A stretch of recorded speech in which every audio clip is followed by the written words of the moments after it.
Hi, I'm Neil Kelleher. In this video I'm going to talk about the shoulders yet again with a focus on balancing both shoulders or making the left shoulder the same as the right, and in particular dealing with habits. So in particular dealing with bad habits, a tendency say to lift one shoulder with respect to the other. And this video is driven by a couple of things. One was in my previous video, the video for neck, dealing with neck pain. There was one exercise I was doing a standing back bend, bending my neck back, and editing the video after I'd filmed it, I noticed that I was standing very skew whiff, and I left it in there so that you can see that I'm not good at doing part of the reason I left it in there to show that my body control isn't perfect, my awareness isn't perfect. It's something that I'm continually improving. And another driver for this video is a friend posted on Facebook. He has a shoulder problem. One shoulder tends to lift, particularly when he's tired. He was asking what sort of muscle awareness would be helpful for dealing with that problem. And for myself, it struck a chord because it's very similar. It sounded pretty similar in some ways to the problem I've had and I've been working with for a while. And basically, I tend to, when I'm working in front of a computer, this shoulder tends to tighten up. And so in this video, I'm going to talk about some exercises and some body awareness that can be helpful for dealing with imbalance. And hopefully, as I do more of these videos, you'll begin to see that my own balance is improving as a result of this. I should point out here that one reason that I've continually had problems with balance is I've been focused on different problems within my body. So hip pain, knee pain, those were the priority. But one of the things that I've noticed is that as I've gotten better at controlling the hip pain, what I've seemed to notice is that in part of the problem with my shoulder may have evolved from the problem with the hip, which in turn may have evolved from the problem with the knee. So be aware that when working with the shoulders, some of the problems may be to do with other parts of the body, particularly if the problems have to deal with standing or even sitting. So for example, hip problems can affect your shoulders over the course of time. Now, so bearing that in mind, one way that you can work towards balanced shoulders, particularly if the problem is while standing and if you haven't got access to a mirror at the time that you're practicing. So say if you're walking down the street, if you're standing waiting for a bus, you haven't got a way to look at yourself, but you do have the ability, at least I hope you have the ability, if you've watched enough of my videos, to be able to sense parts of your body. So if while standing you're trying to work towards balance, what I would suggest is working from the ground up. So what you could do, first thing is notice your feet, shift side to side or even turn slightly so that you have even sensation in both feet. From there you could focus on feeling your knees and your hips. And actually, one thing that may be helpful in this regard to make the hips more stable and so that you can reduce the impact of the feet and the knees is to squeeze the sitting bones inwards. You could probably try retracting this, protracting the sitting bones or spreading them apart. I'd suggest, for myself, what seems right in this instance is retracting the sitting bones so you get butt activation. So pull the sitting bones together so your hips are stable. And after doing that, you can make sure that both hips feel the same. And then from there, with your hip bones anchored, you can focus on feeling either side of the spine. So you could try shifting your ribcage left or right, turning it left or right, and try to work towards even sensation on both sides. And I'm still having a little bit difficulty on this side, but what I'm trying to do is create a downward pull on both sides of the back of the rib cage. And because there are 27 vertebrae and there are 12 ribs, What may be helpful if you have the time is to work up each pair of ribs one at a time, making adjustments at each intervertebral joint, at each pair of ribs, working your way up. So once you get past the rib cage, even up onto the skull, trying to make everything even. So again, with sitting bones retracted, feeling my hip bones first, trying to make sure that both hip bones have the same sensation, then making my spine long, and then adding a slight downward pull on both sides of the ribs so that both sides are even, and then the neck. And then what I can do from there is play with shoulder position, maybe adjust this shoulder forward or back, arm rotation, even forearm rotation, trying to get a even sensation for this shoulder, and then this shoulder, forward or back, trying to get even sensation. And then, as well as focusing on the back of the rib cage, you may also find it helpful to focus on the front of the rib cage. Now, one of the problems that I've had, it's a problem in my approach, is that I always tended to work from the rib cage with the shoulders. I always used to think of the rib cage as the main foundation, but your arms have a fair amount of weight, and your arms can act as anchors for the muscles that attach from the arm bones to the shoulder blade, even to the, in the case of latissimus dorsi, from the arm bones to the spine and hip bones. So the arms are also important, and one of the biggest problems I've had is not realizing that this arm is, for me, slightly dead, and I think that's what's causing the problem in this shoulder. And one of the things that I don't talk too much about in my videos, even though I'm focused on muscle control, a large part of what I do when feeling controlling my own body is feel the bones of my body. And perhaps one exception to that rule is with the shoulder blades. I generally talk with respect to the shoulder blades, say when protracting, focusing on feeling the inner edges of the shoulder blades. However, I don't talk much about feeling the thigh bones or the lower leg bones. Hip bones might be an exception again as well. But an important idea in muscle control is, since the muscles work on the bones are a useful reference for feeling and controlling muscles and connective tissue tension. And with respect to the bones, and particularly the arms, but also the lower legs and the upper legs, an important consideration is rotation. But before I go on about rotation, one thing that I've been missing is I get a sense that I can feel this upper arm, sort of like the tension is such in this arm that I can feel it. I can get a sense of this bone. It's like it's being stabilized by the smaller muscles, which are harder to feel directly, but which create enough connective tissue tension that connective tissue tension helps me to mount this bone. That's lacking in this arm. This arm, I would suggest, is lacking the basic stability to give me feel, and that's what's causing for myself, my shoulder to tense up. So a simple way to get around that, and what I'd suggest also practicing if you have shoulder imbalance, is rotation.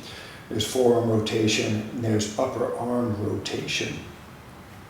There's also just flopping your arms around like a floppy thing. But basic exercise, and I've covered these exercises in other videos as well, but one exercise that you can practice is forearm rotation. So with the elbows bent, rotate the forearms outwards, and this is something I'm practicing. And what I'd suggest when doing this is some of the forearm rotators actually attach to the shoulder blade. So when you're practicing forearm rotation, say doing external rotation, you can feel the tension in the elbow joints. You can notice the muscular tension in the forearms, the upper arms. But you can also notice any change in sensation at the shoulders.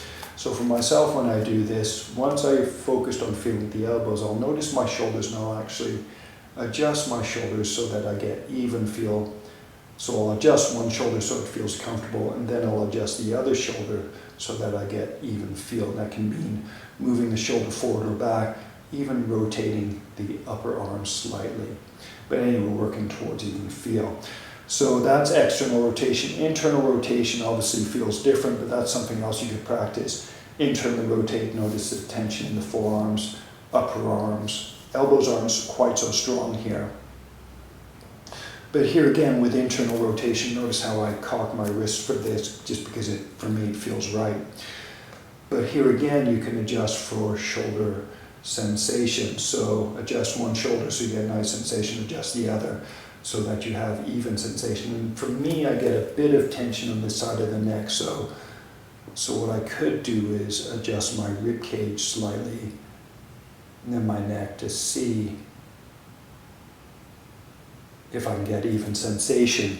So despite me telling you to focus on this, this, and this, as you get more used to doing these exercises, as you repeat them, move your awareness to different parts of your body. Notice the patterns of tension or balanced in tension in different parts of the body. And when you notice those imbalances, you can then work at correcting them. And another thing you can notice about these videos, about these exercises, is that they are fairly simple. One idea with muscle control is I would suggest is, what I'm trying to do is find the smallest differentiable unit of movement. So muscles, joints, bones. Not much point in going smaller than that because you can't control it. Going bigger, you're working with combinations, and there's many combinations, so it becomes a big task to learn all the different combinations unless you've learned the smaller parts, the ABCs of muscle control first. So I tend to focus on very simple movements that focus on one, maybe two joints at a time. So one joint, then combining that movements of that joint, to control of that joint with either the joint below it or the joint above it. But anyway, having done forearm rotation, the next step is upper arm rotation. And actually, no, next step is feeling the elbows. Just because with rotation, it's a good opportunity to feel the elbows. One thing you can do, and again, I've covered this before, work at opening the front of the elbows. What should happen when you open up the front of the elbows, if you're hyperflexible, so a couple of provisos. If when you're doing this, you don't get upper arm tension, leave it out. You're banging on the joint without any muscle control, and in that case, I'd suggest leave it out. But if that's not the case, but if you're working with shoulder control, you've got some modicum of shoulder control, so I feel that is probably not a problem in the context of the problem that we're dealing with. But opening the front of the elbow, feel the upper arm activating. So here again, what you can do in this case, feel the triceps. When you open up both elbows, the front of both elbows, feel both triceps. Here again, you can move one shoulder forward or back, and then the other shoulder. Try to get even sensation. So now, because I've practiced this for a while, even notice your fingers, but because I've practiced this for a while, I can also notice my rib cage. I'm dipping on this side, on my right side slightly, so I'm going to try and even that out a bit. Feel my neck. So there, that feels reasonably even. Hopefully when I look at the edit afterwards, it'll look even as well. And just as a side note, something else I noticed when sitting is so this arm tends to ache a bit. When I'm sitting down, one of the things I noticed was that this side tends to drop, and it's a noticeable sensation. So while sitting on a chair, one of the things I practice is, because it's easy for me to drop to this side, my ribs sink down, what I then practice is dropping to this side. And dropping or relaxing is noticeable. And that's one reason why I focus on teaching both activating or lifting or activating, but also sinking down or relaxing. Relaxing has a different sensation. It's almost like a lack of sensation, which is noticeable, or it's a sinking down sensation. It can be equally as important to practice as activating. So as a side note, one thing you could practice either while standing or sitting to help your shoulders is relaxing one side of the rib cage. You may even find that there's a slight turn of your rib cage to that direction. Then relax this side, the front, let the ribs sink down. Maybe even turn slightly. Try it while standing, try it while sitting. But going back to the elbows, you can open up the front of the elbows, feel the triceps, So make your rib cage spine balanced. And then something else you could do is also activate the front of the elbows, make the elbows feel extra strong so you get your biceps activating as well. What you may find is you can get a sense of the attachment point of the biceps to the top of the shoulder, the coracoid process, even the acromion process. You may be able to just get a better feel for your shoulders. And if you can feel bony projections within your shoulders, you can then adjust so that tension is even on both sides. And one thing you can do with the elbows open, elbows extra strong, is you can rotate one arm out or in, then the other arm out or in, to try and get even sensation. And this idea of adjustment, in the videos I'm doing these big movements, they look a little bit jerky. And it's so that you can see them. But the important thing when you're adjusting your own body is to, as you get better at adjusting, make the movements smaller and smaller, slighter and slighter.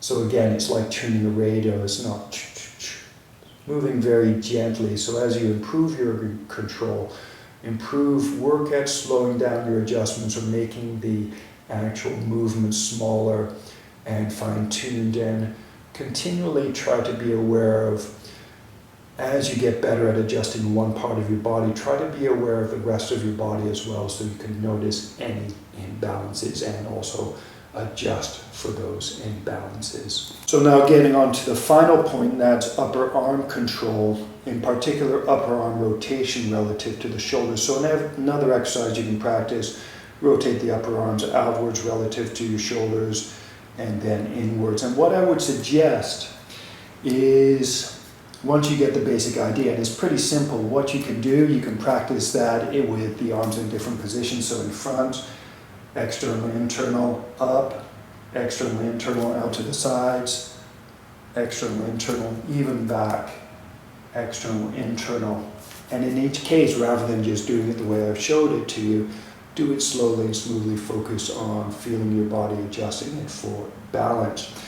But even without all those different positions, you could do it simply with the arms hanging down by your sides. Maybe squeeze the sitting bones together so your hip bones are stable. Adjust your hips for sensation so they're balanced.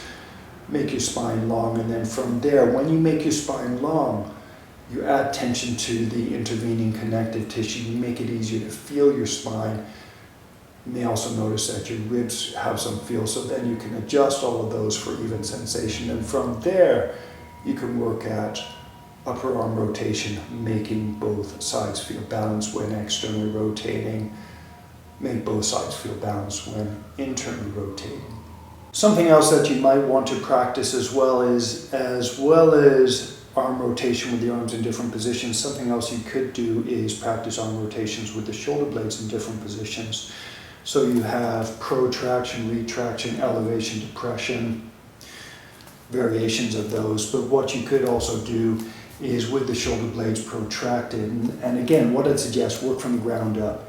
First of all, so retract your sitting bones. You can do it with them protracted as well. Spine long, feel your rib cage. Adjust your rib cage for even sensation. And from there, protract the shoulder blades. Try to get even sensation, then externally rotate. If you wanted to, you could open up the front of the elbows, make the elbows strong, even spread the fingers, see if you can get even sensation. Then relax. Repeat that a few times, protract, but then also internally rotate. So actually first protract, try to get the protraction so it feels the same, then internally rotate. Maybe if you like, open the front of the elbows, activate the triceps, make the elbows extra strong so you get bicep activation, maybe even make the fingers feel the same. So I'm trying to feel both arms, try to make them, I'm working my way up from my fingertips to my elbows, noticing my biceps, noticing my shoulders, even noticing my neck, trying to make both sides feel the same, and then from there noticing the back of my ribs, front of my ribs. You could do the same thing with the shoulder blades retracted.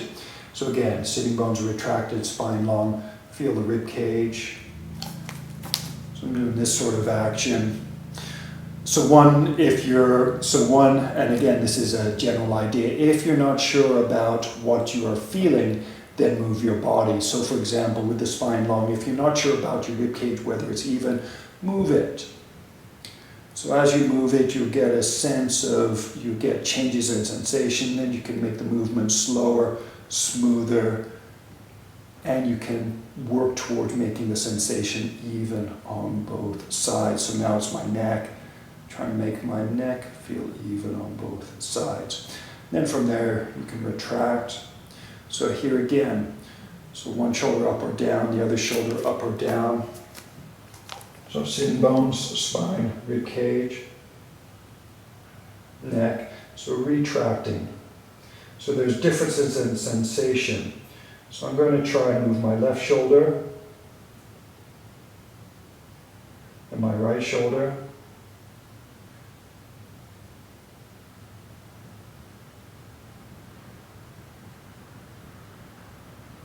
Try and get both even. Then from there, elbows.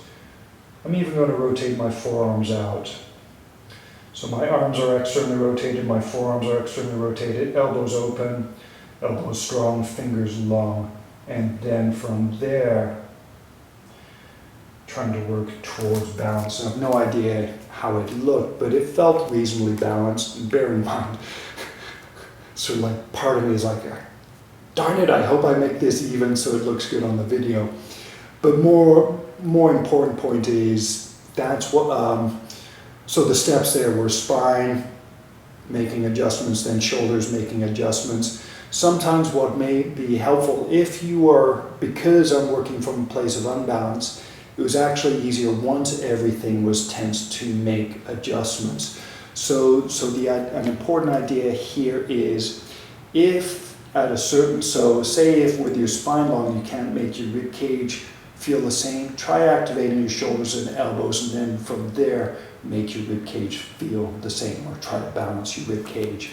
So sometimes you may find that is helpful. So work at changing the sequencing of how you activate. Something else you could do is work from the arms to the spine to the legs. So you could activate the elbows, maybe rotate the forearms out, activate the elbows, then from there activate the shoulders, retract or protract. And actually that could be an exercise with the arms activated. Try to retract, make the shoulders feel the same. Try to protract, make the shoulders feel the same. Retract, make the shoulders feel the same. Protract, make the shoulders feel the same. That actually feels relatively balanced. And that's another option. So instead of working from the ground up, try working from the arms. Working from the arms to the body inwards. But anyway, that's sort of an overview. Hopefully that gives you enough tools to sort of play around with working towards balance. The key point then is, with these exercises, you can notice different parts of your body. So for myself now, I've got a better feel. I can notice if this arm, I can now notice that I've got feeling in this arm, but I haven't got feeling in this arm. So I can make any changes. I can play around with it. Maybe my rib cage first. Okay, rib cage feel the same. Play with this arm. Notice the sensations here. It's more subtle. Kind of get the same sensations in this arm. It's like, oh, okay, now I've got some feeling in this arm. And and here's the thing. The important point is your muscles generate sensation. So your muscles have muscle activation sensation. That in turn gives connective tissue tension. Both of those are important for feel. So if you have a feel for your body, it basically means that muscles are active. And if muscles are active, they are working together to create various situations within your body. So if you lack feel in one part of your body, but you have it in another, what it means is muscles are active in the part that has feel, but inactive in the part that doesn't have feel. So your ability to feel and control your body is a direct reflection of how balanced or how well your body is, how well the muscles of your body are working together. Muscles, joints, and connective tissue, how they are all working together. So feeling your body, feeling muscle activation, connective tissue tension, the state of your joints. That is a way of connecting to the actual, it's sort of like, it's like driving a car. If you can't hear the engine, then you have no idea how the engine is running. By listening to the engine while it is running, you can notice what's happening. If the engine isn't running, then you have no, then it's not doing anything. If you can't hear it, and the same thing with muscles. If you can't feel your body, it's a general point that your muscles aren't, that certain muscles aren't working. So the first goal in muscle control is to generate feeling. That means that your muscles are working. But anyway, I think I've overstayed my welcome. Thank you very much for watching. If you have any questions, comments, please use a comment form or contact me via Facebook or other means. But other than that, thank you very much for watching. I do hope this was helpful. Namaste.